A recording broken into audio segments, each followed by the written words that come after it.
de la Asociación de Jueces del Paraguay, inducción judicial que lleva el nombre de la querida Diana Mereles.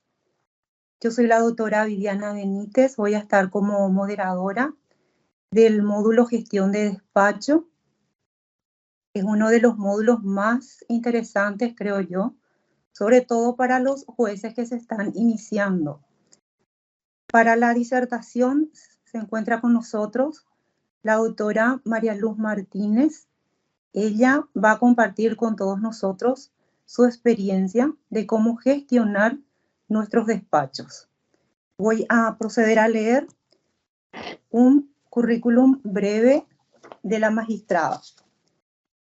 La doctora María Luz Martínez Vázquez es abogada, es juez de sentencia penal de la capital, fue declarada inamovible en la función en el año 2019. Estudios realizados en la Facultad de Derecho y Ciencias Sociales de la Universidad Nacional de Asunción. Títulos obtenidos. Ella es notario y escribano público desde el año 1987. Ella es abogada desde el año 1991. Grado en didáctica universitaria. Es egresada de la Escuela Judicial. Como funciones desempeñadas, el ejercicio de la profesión desde el año 1992 al 2002. Es juez penal de sentencia de la capital desde el 2004 hasta la actualidad. Ejercicio de la docencia. Facultad de Ciencias Médicas de la UNA. Escuela de Obstetricia, materia Legislación Social, año 2001-2005. Cursos de especialización, diversos congresos, cursos y seminarios nacionales e internacionales. Maestría en Derecho Penal, parte especial y general. Profesor doctor Wolfgang Schön, desde el 2006 al 2007, 2008-2009. Máster en Justicia Constitucional y Derechos Humanos por la Universidad de Bolonia, Italia, en el año 2022. Tenemos el placer entonces de escucharte, doctora. Muchísimas gracias. Adelante. Muy buenas tardes, queridos colegas de toda la República. Voy a compartir un trabajo que preparé para esta charla del día de la fecha. Bien, la motivación del tema a desarrollar hoy es compartir principalmente el fruto de los buenos resultados en el ejercicio de la función, la experiencia, por qué no decirlo también el aprendizaje al que nos llevaron las equivocaciones que hemos cometido alguna que otra vez. La intención es transmitir la experiencia de jueces en la buena gestión del despacho de un juez o de un tribunal, contestes con los fines y objetivos que tiene este curso de inducción judicial que está dirigido en su esencia a los nuevos magistrados, pero que siempre es importante que todos interactuemos porque aquí la renovación es lo importante porque todo nuestro trabajo es muy dinámico. Vamos a conversar principalmente de cómo hacer, por qué hacer nuestro trabajo, cuándo, con quiénes, para qué cumplimos con nuestra función.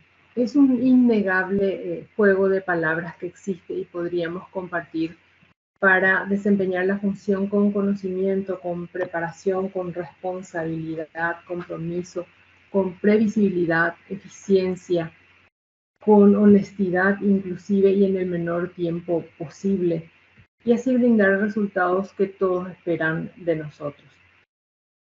Una vez concluido el acto de juramento del magistrado recién designado o de aquel que es ascendido a un cargo inmediato superior, pero antes de asumir las funciones deben realizarse ciertas gestiones administrativas en las cuales son siempre asistidos por los eficientes funcionarios de la Asociación de Jueces del Paraguay.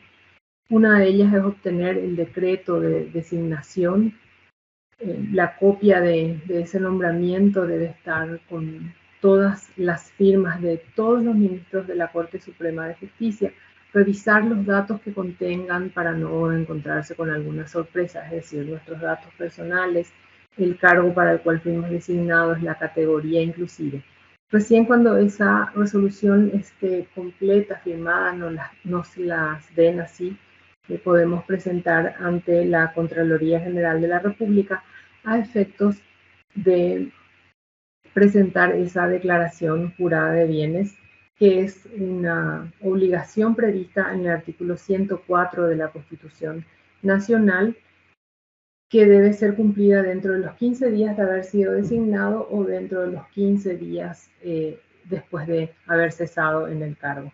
La Corte Suprema, en su búsqueda de transparencia y en la lucha contra la corrupción, de conformidad a la Ley 5.033 del año 2013 y su modificatoria 6.355 del año 2019, ha tomado la iniciativa de reglamentar el deber constitucional de la presentación de declaraciones juradas de magistrados y funcionarios a través de la resolución 2783 del año 2010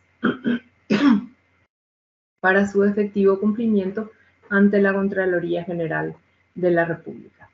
Bien sabemos que los requisitos que deben contener esta declaración jurada de bienes obviamente son nuestros nombres, nuestros datos completos, inclusive el de nuestras familias cercanas, es decir, nuestros padres, nuestras madres, hermanos, hermanas, inclusive todos los hijos y aún el de los hijos menores que tengamos.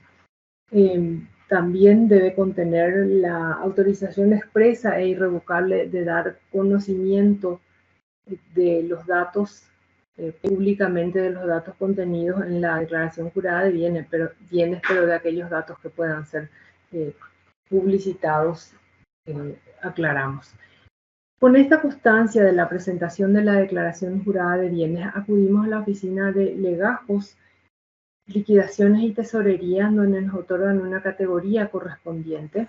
Ahí uno se registra, actualiza sus datos a efectos también de obtener el seguro médico, que es el que está contratado por el Poder Judicial, es decir, la empresa Cisnet.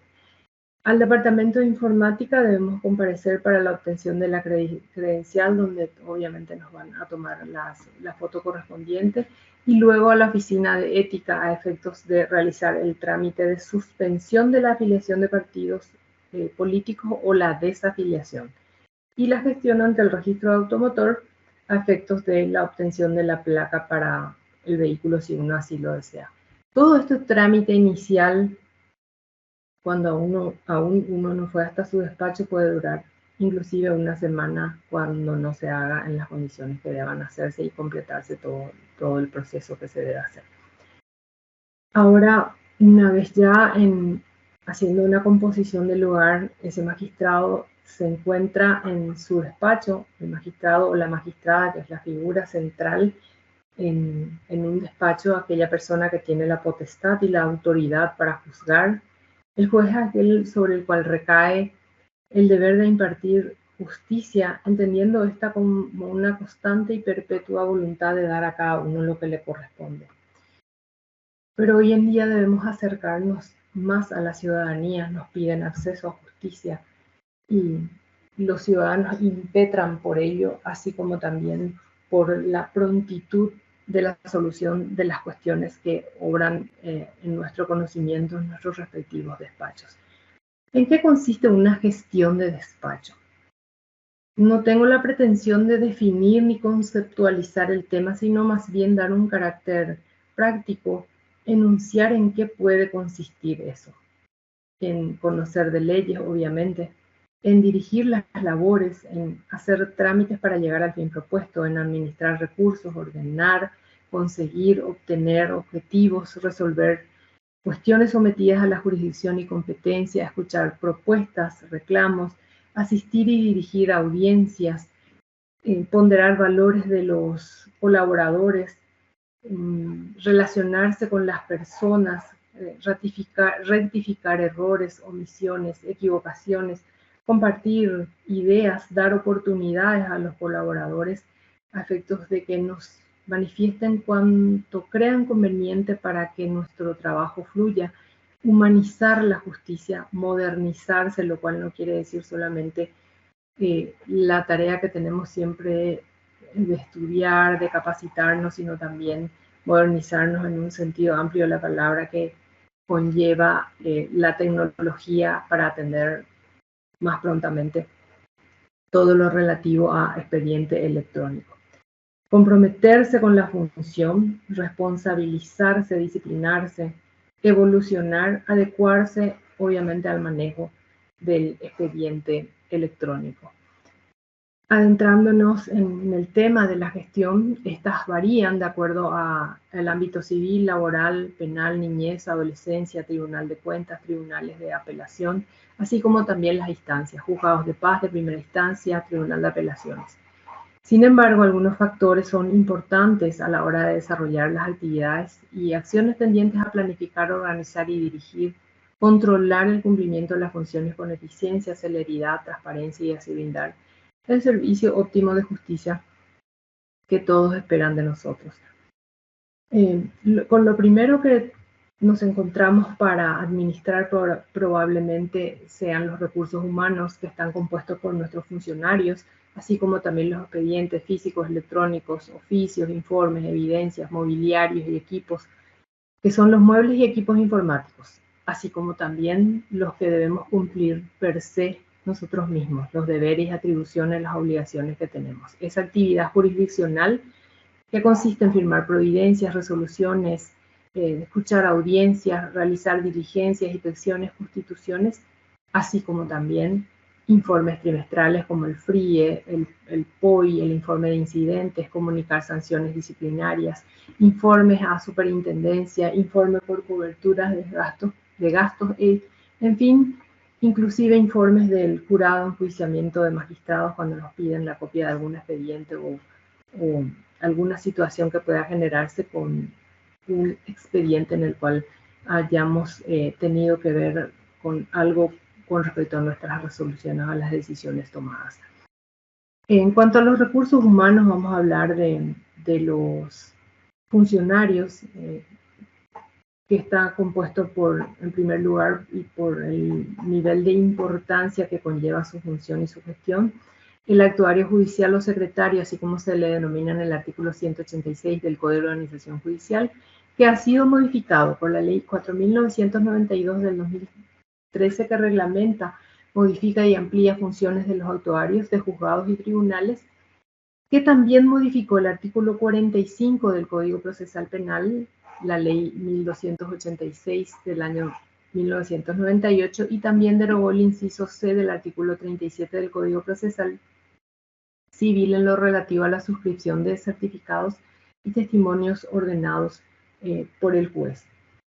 El actuario tiene obviamente un rol muy importante y entre sus funciones está asistir diariamente a su oficina, mantenerla abierta para el servicio público y permanecer en ella en las horas indicadas, recibir los escritos y documentos que se presenten, poner los sellos de cargo, presentar sin demora al magistrado los escritos, documentos, oficios y demás despachos referentes a la tramitación de los procesos, de los asuntos que caen en esa jurisdicción, en esa competencia, organizar, foliar expedientes a medida que se formen, dar cuenta a los órganos jurisdiccionales del vencimiento de plazos que determinan la prosecución de oficio de los asuntos que están o causas que están sometidas al conocimiento de un juez, refrendar las actuaciones, providencias, resoluciones, sentencias expedidas por jueces, tribunales, custodiar los sellos de juzgados, tribunales, documentos, expedientes, evidencias que estuvieran a su cargo, de los cuales son responsables por la pérdida, por el uso indebido o por la mutilación y el deterioro.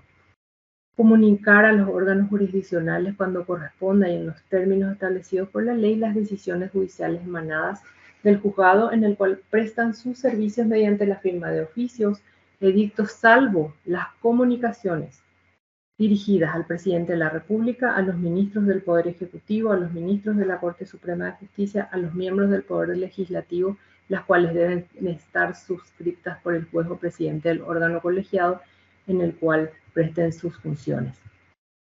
Una función muy importante también que prestan es la de supervisión, disciplina y control de la calidad de las tareas de los funcionarios a su cargo. Controlar el cumplimiento del horario de entrada y salida, del uso de la tarjeta identificatoria, así como también del uso del uniforme de los funcionarios a su cargo.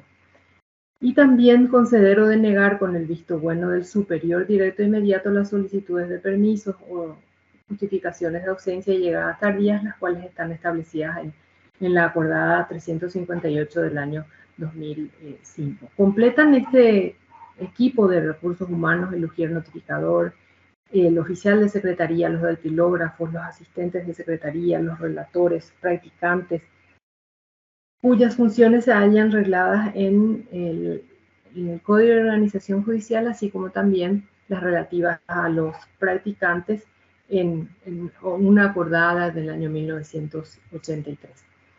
En cuanto a las actualizaciones de los recursos humanos que tenemos, un rol importante cumplen, cualquiera sea la función que sea, los que están solamente contratados, es decir, no tienen una designación permanente aún por la Corte Suprema de Justicia, están vinculadas a un contrato con una fecha de vencimiento. Para ello debe presentarse aproximadamente en octubre un formulario de evaluación de desempeño con referencia a los contratos que van a vencer el 31 de diciembre. Al efecto, contamos hoy en día con un reglamento de evaluación de desempeño proveído por la Dirección General de los Recursos Humanos. A continuación les voy a exhibir la diapositiva que tiene la planilla del formulario de evaluación de desempeño, que es el que debemos llenar con la ayuda del actuario generalmente, que es el más cercano, y nosotros obviamente hacemos la supervisión de la planilla si está correctamente evaluada. El desempeño que se debe, es decir, la evaluación del desempeño debe hacerse a través de una evaluación de escala de puntajes, que obviamente el más elevado es el sobresaliente, calificación 5, muy bueno 4, bueno 3, aprobado 2 y reprobado 1. Las competencias por las cuales son evaluados los funcionarios que están contratados son por la competencias funcionales, actitudinales y además normativas. Una cuestión importante es que el artículo 25 de este reglamento de evaluación de desempeño contempla una sanción para las personas que lo incumplen, es decir, los evaluadores, los evaluados, así como también los responsables de ese proceso de evaluación de desempeño. Es una cuestión que hay que tener en cuenta por la sanción que puede aplicarse a quienes no realizan debidamente esta evaluación de desempeño. Así también tenemos el punto relativo al manejo de los expedientes, que en la mayoría de los casos aún cuentan con expedientes físicos, es decir, el expediente papel, y en ello la función más importante que debemos realizar es la de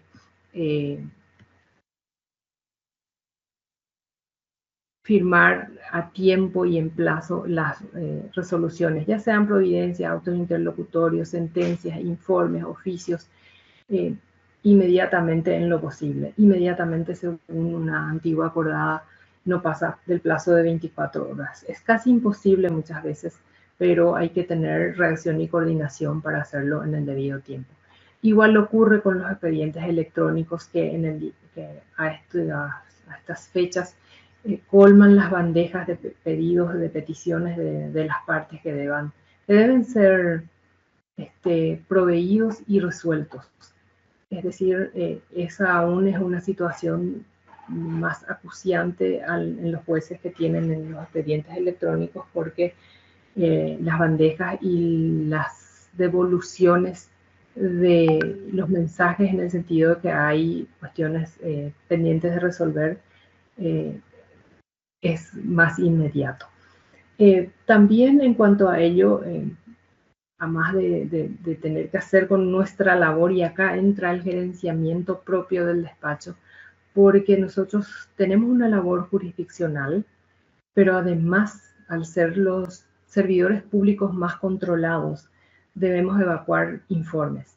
Informes trimestrales según el artículo 197 del Código de Organización Judicial, en el cual los jueces deben informar del número de causas o juicios, procesos iniciados y finiquitados, de las resoluciones o de las sentencias dictadas, y en el caso de los jueces penales del estado de los procesos. Al estar personas privadas de su libertad, pendientes de ellos, entonces es necesario que se haga eso en forma trimestral. También tenemos el formulario de recopilación de datos y de información estadística, lo que denominamos por sus siglas cortas el FRIE, que fue aprobado por acordada número 670 del año 2010. Este formulario tiene sus especificidades de acuerdo con la jurisdicción o instancia a la que corresponde.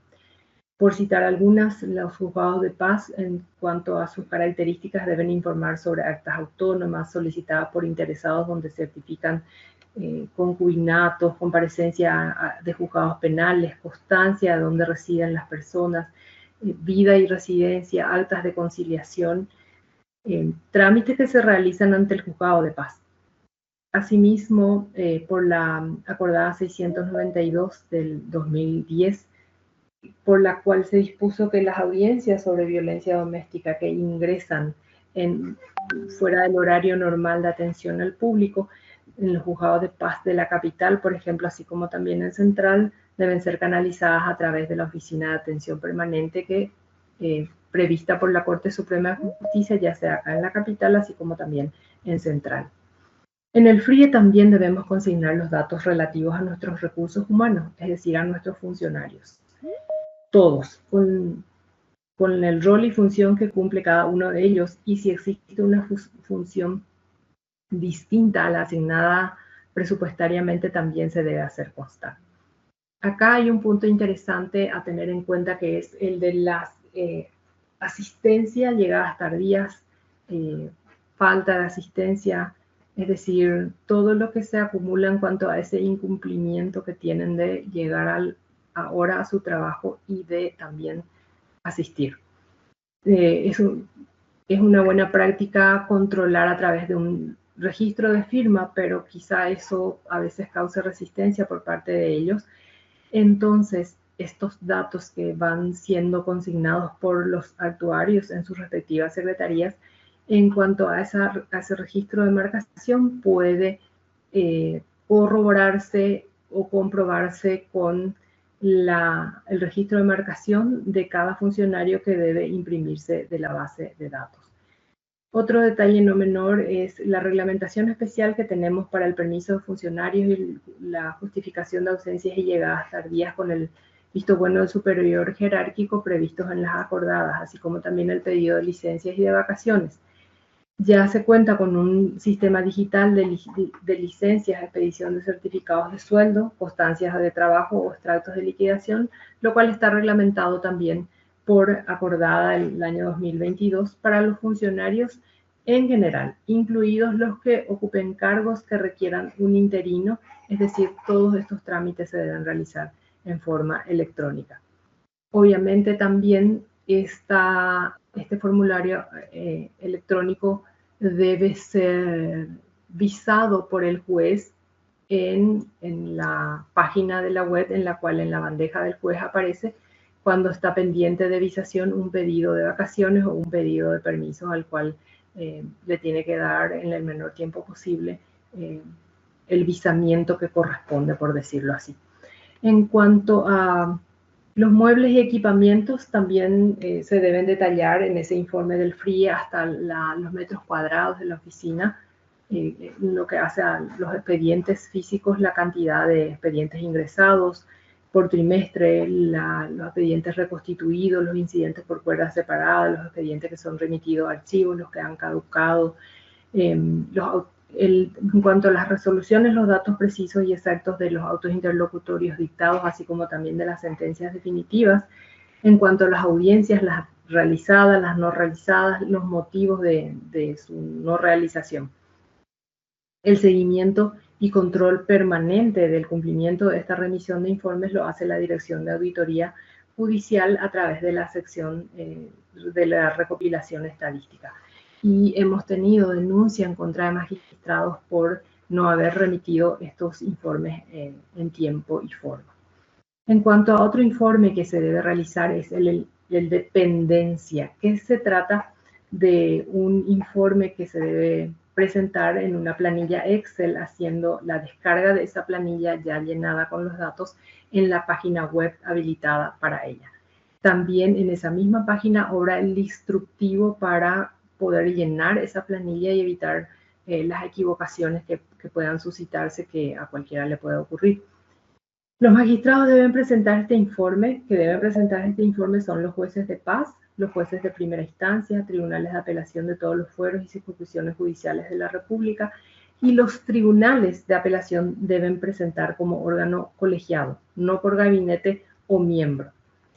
Así también se insta en estos informes, en estos protocolos, a que aquellos expedientes o aquellos juzgados en los cuales se tramiten noticias o cuestiones relativas a niños, niñas, adolescentes, víctimas o protagonistas de hechos punibles, o ya sea como, por citar, coacción sexual, violación, abuso sexual, trata de personas, proxenetismo, pornografía relativa a niños y adolescentes, estupro, y otros, o personas víctimas o demandantes en juicios por asistencia alimentaria o reconocimiento de filiación, al momento de llenar esas planillas se debe hacer una tacha o la anonimización de la misma mediante siglas de los datos y del nombre de los apellidos de los niños, a efectos de que no se les reconozca a ellos,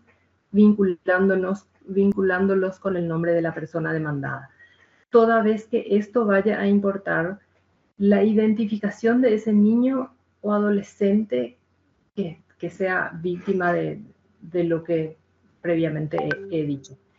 ¿A fin de qué? A fin de salvaguardar la integridad de los mismos en cumplimiento de un dictamen de la Dirección de Transparencia y Acceso a la Información Pública del año 2020.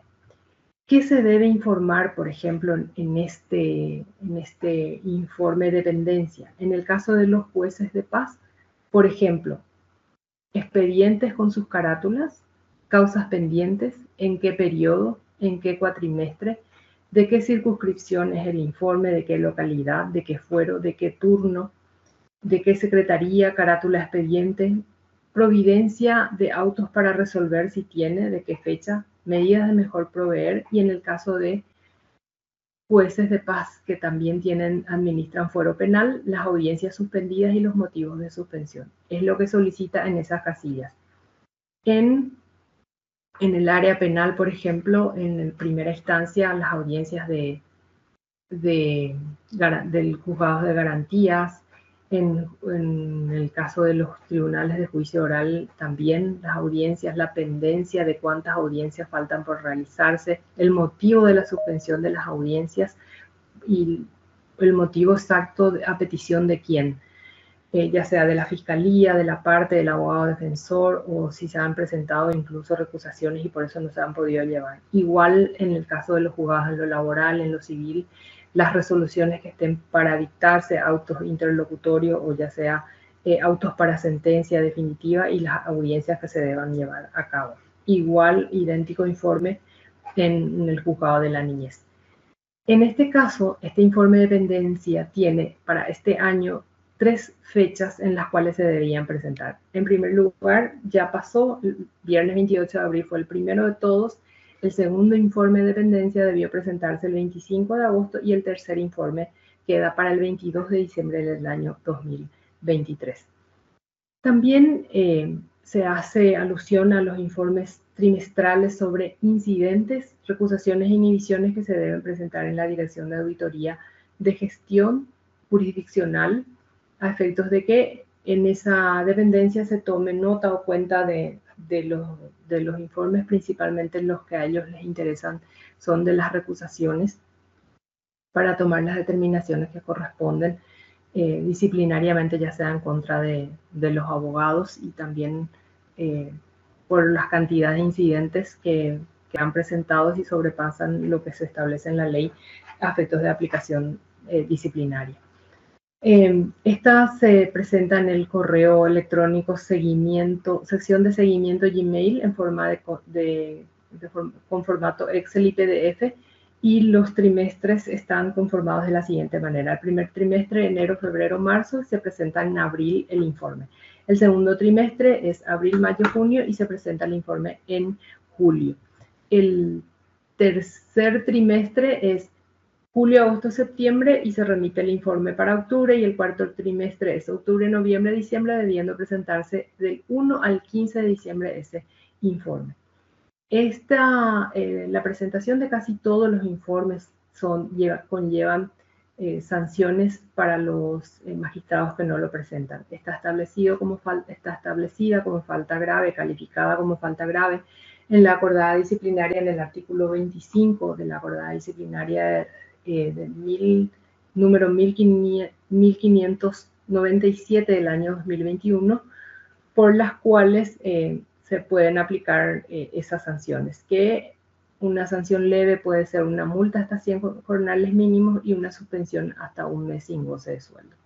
En la fecha, por el trabajo que desempeño como enlace ante el Consejo de la Superintendencia de Tribunales, puedo decir que tenemos un montón de denuncias en contra de magistrados que no han presentado los informes correspondientes en plazo y forma, los cuales obviamente están siendo informados y a su vez ejerciendo sus defensas correspondientes estos magistrados afectados.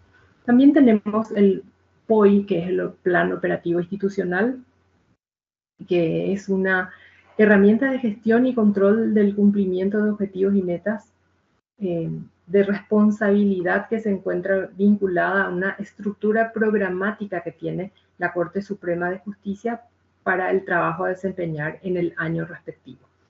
Es decir, sería lo que esperamos hacer o esperamos que podamos cumplir, cuántas resoluciones podemos dictar, cuántos autos interlocutorios, un informe de lo que en adelante podamos hacer en el año siguiente. De eso se trata el POI. Asimismo, tenemos también los informes que se pueden generar ante el Consejo de Superintendencia con respecto a expedientes, a funcionarios, a abogados, y también informes con respecto al cumplimiento de nuestras funciones cuando así lo requieren, cuando exista alguna denuncia con respecto a un magistrado en específico, un funcionario en específico, o con respecto a la tramitación de un expediente.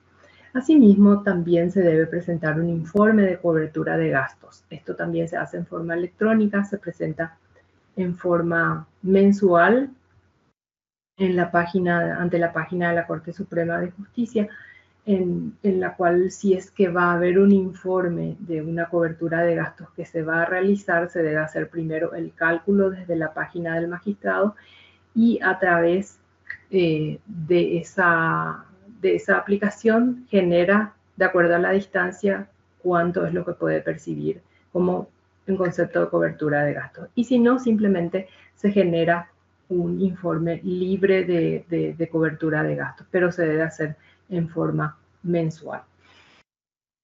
Con respecto a, esta es la planilla sobre incidentes, recusaciones e inhibiciones. Si se puede ver en pantalla, no estoy muy segura porque no lo estoy viendo. Además, tenemos que cuidar nuestros mobiliarios y equipos informáticos. Esto está bajo nuestra responsabilidad, y al efecto existe un instructivo sobre responsabilidad de las dependencias para el uso de bienes del Estado. Existe una ley especial al respecto, y nosotros utilizamos en la Corte Suprema de Justicia lo que se realiza a través del Departamento de Patrimonio, con un inventario de bienes de uso cuando se realice la posesión de un cargo o se requiera actualizar el inventario de los bienes de la dependencia. Cada dependencia debe verificar, de acuerdo a los bienes recepcionados, que tengan un pequeño rótulo correspondiente con el número, con sus debidas determinaciones, los cuales ellos después nos remiten a través de una planilla. Los funcionarios deben cuidar el estado de estos bienes, cuidar de que no exista una pérdida en ellos, un daño, una depreciación que sufran, porque es nuestra responsabilidad cuidarlo. Esto también ocurre con los equipos informáticos. que cuando ya no están funcionando debemos llamar al departamento correspondiente a efectos de que hagan la evaluación y lo den de baja y puedan retirar el equipo bajo constancia en acta y planilla para su correspondiente presentación cuando se haga el inventario correspondiente. En cuanto a las deberes y atribuciones, obligaciones que tienen los jueces, aparte de aplicar correctamente las disposiciones contenidas en la Constitución Nacional, en los tratados internacionales, el contenido de los códigos de fondo, de forma y sus leyes especiales, así como también las acordadas resoluciones emanadas de la Corte Suprema de Justicia, las circulares y las recomendaciones contenidas en los protocolos. Por ejemplo, para casos específicos como el trato a miembros de pueblos originarios, a personas con capacidades especiales, tercera edad, niñez, adolescencia, mujeres víctimas de hechos punibles, u ordenar, por ejemplo, la inscripción de una sentencia condenatoria una vez firme y ejecutoriada en el Registro Nacional de Agresores Sexuales de Niños y Adolescentes, son buenas prácticas las cuales nosotros debemos practicar y debe partir de nosotros la orden para que se cumpla. Para ello están hechos esos protocolos y están en consonancia con los tratados internacionales y tenemos una obligación como de control de convencionalidad al aplicarlos y hacer visibles a esas personas que son víctimas o que son más desprotegidas que los demás. Esto todo es aparte de la rapidez con que debemos reaccionar en lo posible, si esa es la palabra, ante lo que se nos presenta todos los días para resolver. Así también debemos capacitarnos constantemente y para ello es importante, acá les paso una carátula de una guía para garantizar el acceso a justicia de las personas sin distinción en el Paraguay. Es un interesante manual, digamos. Fue realizado por dos autoras, tres, la verdad, dos son pues dos abogadas y una psicóloga colombianas, ellas, y contó con el apoyo de las Naciones Unidas de Derechos Humanos para la Oficina Regional de América del Sur, así como también Eurosocial con la participación especial de los ministros de la Corte Ramírez Candia y también la doctora Carolina Llanes Ocampos y magistrados de toda la República que en reuniones virtuales pusieron su grano de arena a efectos de que se visibilice ciertas cuestiones, principalmente las de género, dentro del Poder Judicial y el trato que se debía brindar a las personas que acuden a pedir justicia. Estas reuniones han estado encabezadas por la Secretaría de Género de la Corte Suprema de Justicia, la doctora Silvia López Safi. Asimismo, también tenemos el registro de deudores alimentarios morosos, que es la REDAM, que ha sido establecida por la Ley 5.415 del año 2017 y que fue modificada y ampliada por la Ley 6.506 del año 2020. Otra cuestión que debemos tener en cuenta hoy en día es que está en vigencia la acordada 1669 del año 2022, que aprueba el mecanismo de actuación para casos de violencia laboral en el Poder Judicial, estableciendo los tipos de violencia laboral, que son acoso laboral, mobbing, acoso sexual. El ámbito de aplicación puede darse entre magistrados, entre personal permanente o contratado, comisionados, practicantes, pasantes, auxiliares de justicia, abogados, personal de servicio tercerizado que presta servicios en el Poder Judicial. Puede darse en forma horizontal, es decir, que sean esta violencia entre personas del mismo nivel, magistrado con magistrado, funcionario con funcionario, etc. Así como también puede darse en forma horizontal, en forma de un rango superior con respecto al de rango inferior, es decir, puede ser un actuario con respecto a un funcionario, un magistrado con respecto a un funcionario de menor rango, así como también puede darse desde el grado inferior al superior, es decir, un funcionario que le falta el respeto a un magistrado, a un camarista, a un mismo ministro de la Corte. Esas serían las situaciones en las cuales también nos compete estar pendientes si presenciamos, si tenemos conocimiento, si nos denuncian en forma verbal que existe en nuestros juzgados o en nuestros tribunales, tomar las medidas a efectos de que esto no llegue más lejos. Acá les pongo más el protocolo de actuación para la justicia intercultural, que tiene un tratamiento muy especial cuando tenemos personas de pueblos originarios como víctimas de hechos punibles o como acusados de hechos punibles. Y el del acceso de la justicia a las personas y comunidades indígenas, el protocolo del buen trato a las personas con discapacidad. Tenemos una cuestión interesante que es la Dirección de Auditoría de Gestión Judicial, las cuales tienen tres grupos, que es una la unidad de análisis de programación y otra la auditoría de campo programada. La unidad de análisis y programación es una cuestión que compete a la Dirección de Auditoría de Gestión Judicial, es un trabajo interno de ellos en el cual proyectan y programan su actividad para realizar las respectivas auditorías. La auditoría de campo programada, como su nombre lo dice, debe estar antes establecida, programada, qué se va a auditar, dónde se va a auditar, por qué se va a auditar, quiénes lo van a hacer y en qué plazo. Sin embargo, la auditoría de reacción inmediata, que es la que más nos atañe y sobre la que más escuchamos, es aquella que tiene por objetivo controlar en forma reactiva, inmediata, por indicación de la Dirección de Auditoría de Gestión Judicial, los despachos judiciales, así como también a los auxiliares de justicia, con el propósito de investigar el alcance de las denuncias sobre los hechos que le han sido solicitados.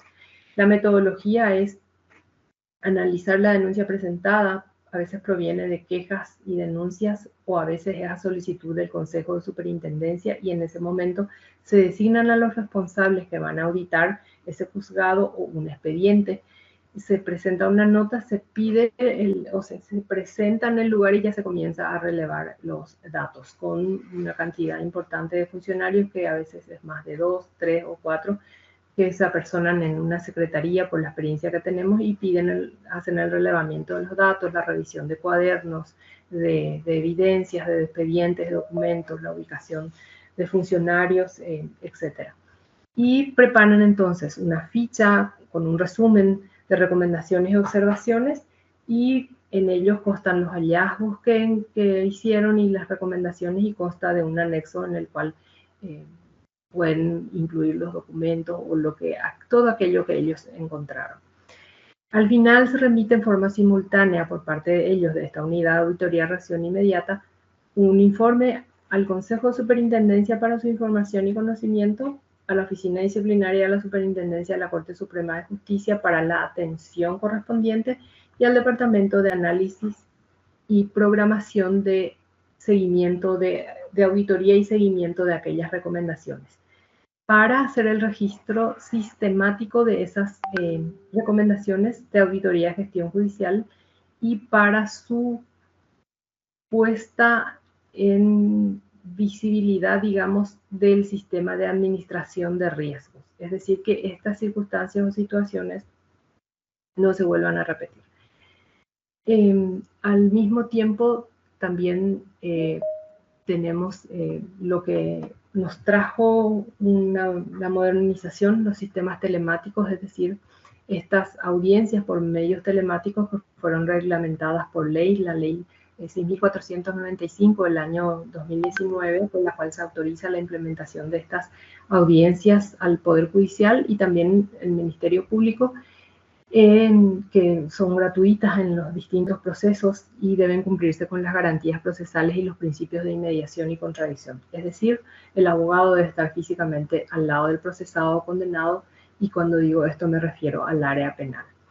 Y generalmente tiene su aplicación cuando se trata de audiencias de crimen organizado con procesados bajo sospechas de fuga, dificultades para la comparecencia física ante el Poder Judicial por razones de salud o por razones de seguridad también, y la distancia considerable que puede existir entre las sedes y el traslado también encuentre dificultades de seguridad. Es decir, entre la sede del Poder Judicial donde se va a llevar a cabo la audiencia, donde va a comparecer esa persona, y el lugar donde se encuentre privado de su libertad. Además de todo esto, como nos debemos considerar personas preparadas, principalmente debemos guardar nuestros principios éticos y utilizarlos. Esto ya finalizando mi alocución, nuestros actos tienen que estar revestidos de estos principios, es decir, actuar con un compromiso irrevocable, con calidad y eficiencia llevar a cabo nuestra función, practicar la integridad en todos los casos, nuestra capacidad, nuestra capacitación, nuestro conocimiento, nuestra experiencia, nuestra buena gestión y nuestro buen nombre nos da un plus de independencia y autonomía. A ello siempre apostó la Asociación de Jueces del Paraguay con sus capacitaciones, porque es la convicción que tenemos, que con conocimiento, con una conducta ética, podemos ser independientes y autónomos. Además, no alejarnos de la cultura de la transparencia y rendición de cuentas. Y para ello es muy importante que puedan tener acceso a los principios de Bangalore sobre la conducta judicial, que es unos principios sobre conducta judicial que han tenido en cuenta los Estados miembros y los órganos de las Naciones Unidas y las organizaciones intergubernamentales y no gubernamentales para su consideración a efectos de los roles que cumplen los magistrados en el Poder Judicial. Además, es dable destacar los ejes transversales sobre los cuales debemos trabajar. La accesibilidad, ese acceso a justicia de la cual tanto se habla de parte de los sectores más vulnerables, ya sean los niños, mujeres, ancianos, madres, adultos mayores, personas con capacidad diferente, y una mención especial a los miembros de los pueblos originarios. También al efecto tenemos que aplicar y de control de convencionalidad misma los instrumentos internacionales que los protegen. Convención de Belém do Pará, Convención Internacional sobre Eliminación de todas las formas de discriminación contra la mujer, CEDAW, Convención Americana de Derechos Humanos o Pacto de San José de Costa Rica, y también practicar la igualdad, la equidad y el género, que parecerían simples enunciados, pero nos debemos un trato igualitario, equitativo y sobre todo con mucho respeto hacia la mujer. Debemos acostumbrarnos también a la difusión y comunicación de nuestras actividades dentro del marco de la prudencia, cuidando no afectar con nuestras alocuciones, con nuestras explicaciones, con nuestras palabras a los derechos de los justiciables, que por razones de situaciones de sensibilidad merezcan mayor protección. Esta característica comunicacional es a lo que estamos expuestos porque nuestros actos a los ojos de los ciudadanos son mirados de otra manera. Y sobre todo modernizarnos, desapegarnos de ciertas costumbres de antes y apegarnos quizá a la tecnología que nos va a ayudar. En muchos de los casos, pese a que a muchos les cuesta, a mejorar, a interactuar, a tener una respuesta más rápida para la ciudadanía. Y con ello, utilizar el expediente electrónico, que sería tan bueno que desde el Juzgado de Paz hasta la Corte Suprema de Justicia la tengamos en forma eficiente y nos va a ayudar en nuestra eterna lucha contra la morosidad judicial y también en la transparencia. Muchas gracias y quedo atenta a las preguntas que deseen formular. Gracias, doctora, por tu brillante exposición. Realmente has ilustrado lo que el juez o la jueza debe hacer desde el mismo momento que es designado. Y surgieron algunas preguntas que quiero leerte. Una de ellas dice, ¿sí que recomendarías al juez que designado pasa a tomar posesión de su cargo, ingresa al despacho y encuentra una gran cantidad de expedientes que se encuentran pendientes de resolución? Todo teniendo en cuenta el artículo 197 del Código de Organización Judicial que obliga a informar de la gestión realizada? En primer lugar, una auditoría de gestión de todos los expedientes, de todo lo que exista. Es así como a veces decimos y recomendamos a nuestros colegas que inclusive interinan cargos. Es como sacar todo lo que está en la estantería y volver a cargar revisando lo que hay adentro. Lleva días y horas de trabajo, pero esa es la forma en que uno debe tomar posesión de ese cargo para saber qué le espera, qué está pendiente y no entrar en responsabilidades ajenas.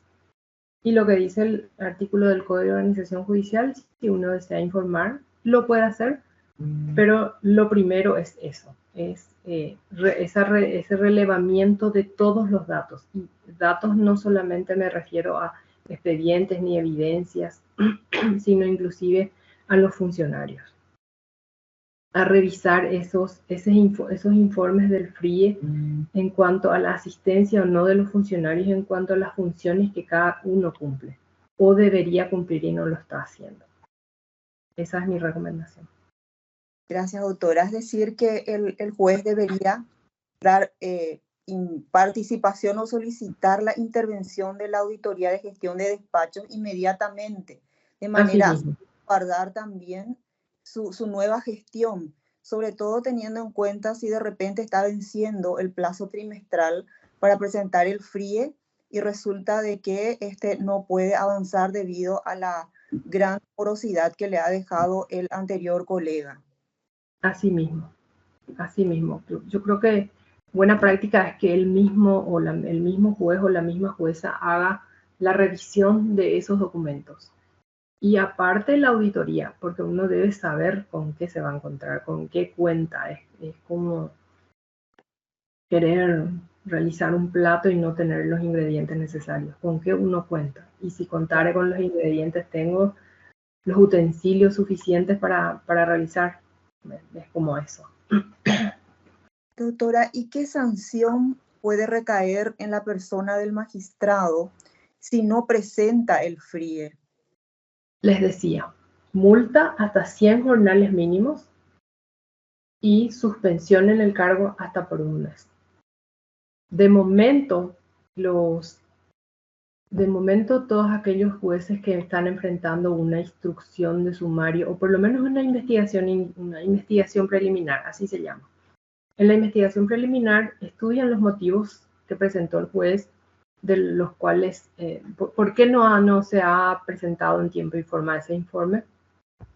Entonces, la recomendación que existe es un apercibimiento, una recomendación como un apercibimiento sin constancia en el legajo, pero lo último que he visto es bajo apercibimiento de que de incurrir en conducta similar en el futuro, se le van a aplicar más severas sanciones. Y la sanción más severa es la suspensión de un mes sin goce de sueldo.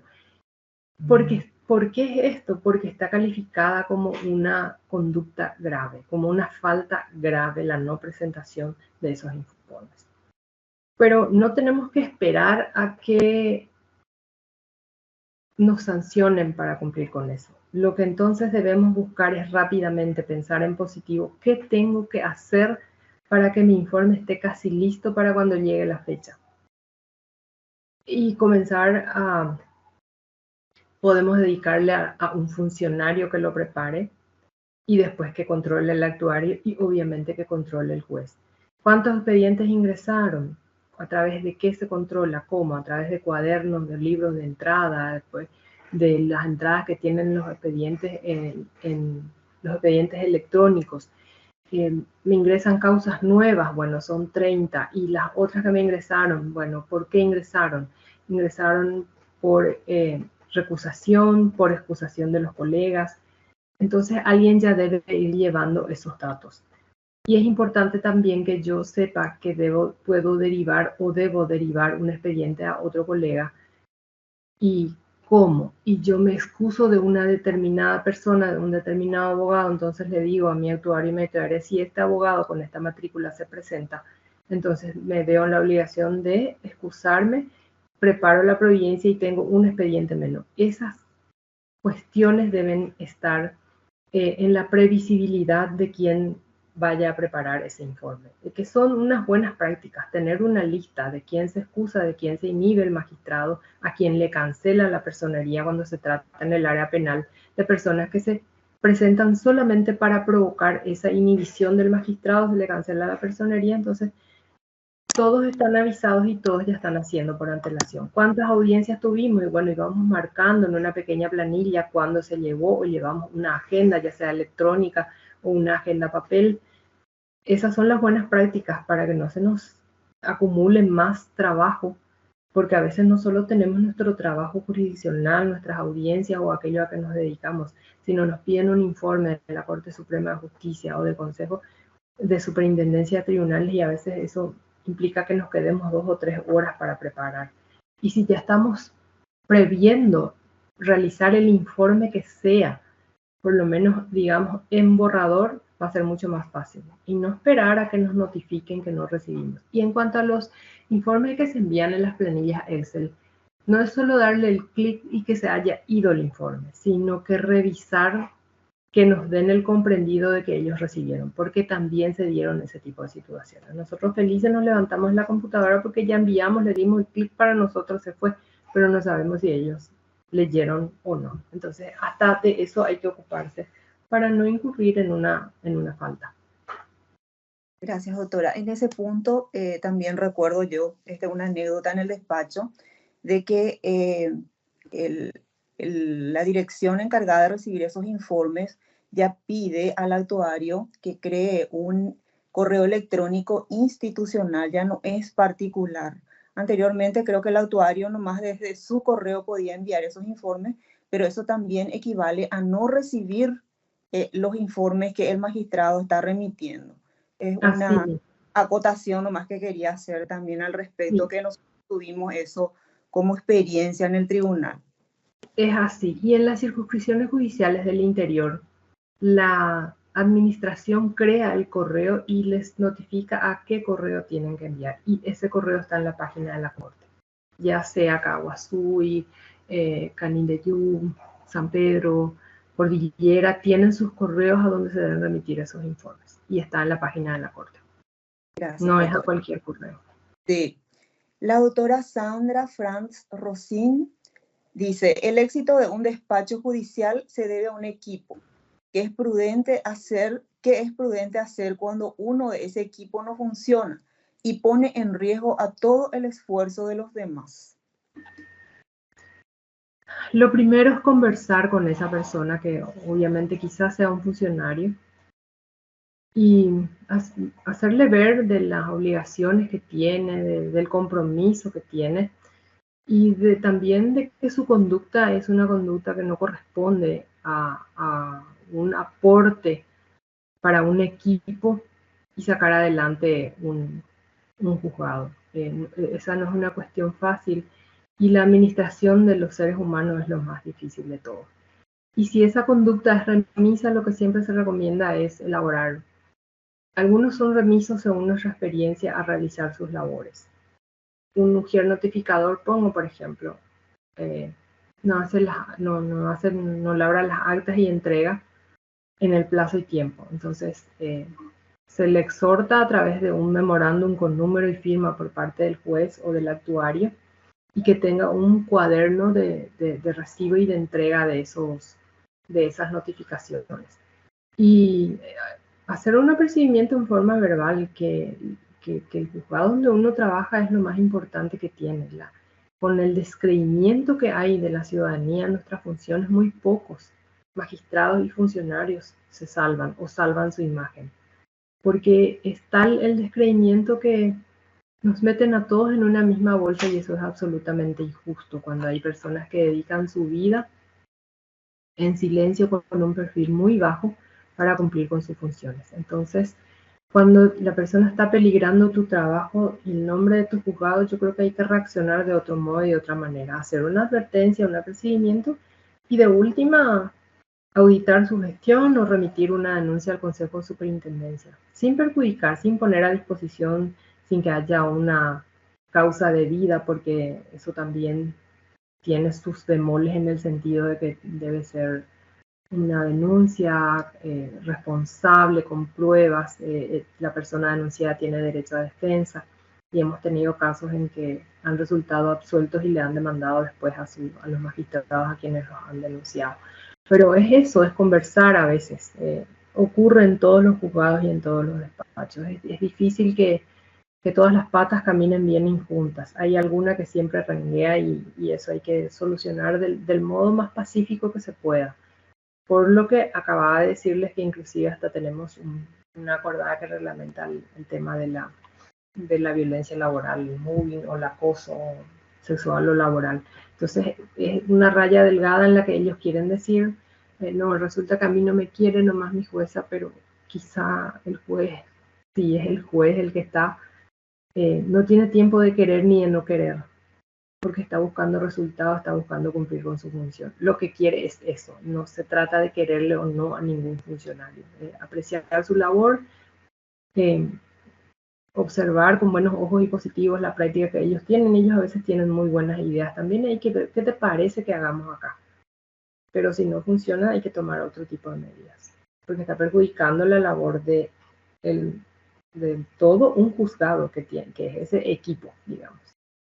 La otra pregunta, ¿cómo podrían adquirirse los materiales referentes a protocolos de atención a pueblos originarios?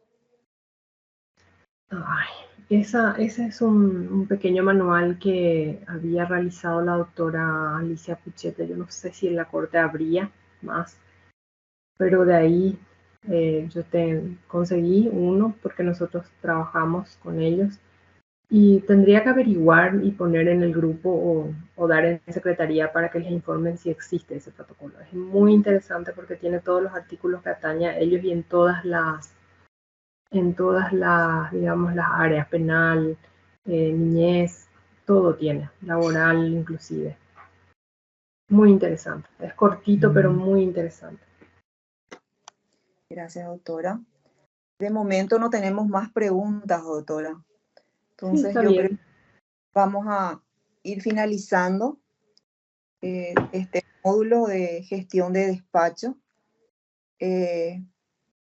No sé si vamos a activar las cámaras para la foto final oficial. También quería decirles que no duden en comunicarse con la secretaría o conmigo. Si tienen mi número, está en el grupo, en uno de los grupos estoy. Si tienen denuncia ante el Consejo de Superintendencia. El trámite por secretaría generalmente es firmar una autorización a efectos de que nos ocupemos de ello y le hagamos el seguimiento y le vamos informando a través de llamadas. Generalmente es más mensaje de WhatsApp, porque a la mañana casi no puedo usar mi teléfono para llamadas, estoy en sala de juicio permanentemente, pero a la tarde ya comienzo a enviar mensajes del estado de las denuncias que tienen nuestros colegas. En estos tiempos, que lo que es tan auspicioso para mí, muy pocos. Este año recibí 4 denuncias nuevas y ya estamos en septiembre. Entonces quiere decir que hay pocas denuncias o yo recibí pocas, es decir, pocos colegas recurrieron a la asociación en ese sentido, pero las que están, sí, seguimos informándoles, es decir, precisan de ese servicio, es conmigo. Muchísimas gracias. Gracias a los colegas por haberse unido desde la Asociación de Jueces del Paraguay. Le deseamos que tengan un buen resto de jornada. Muchísimas gracias por estar presente. Hasta otro encuentro. Hasta luego. Gracias a ustedes.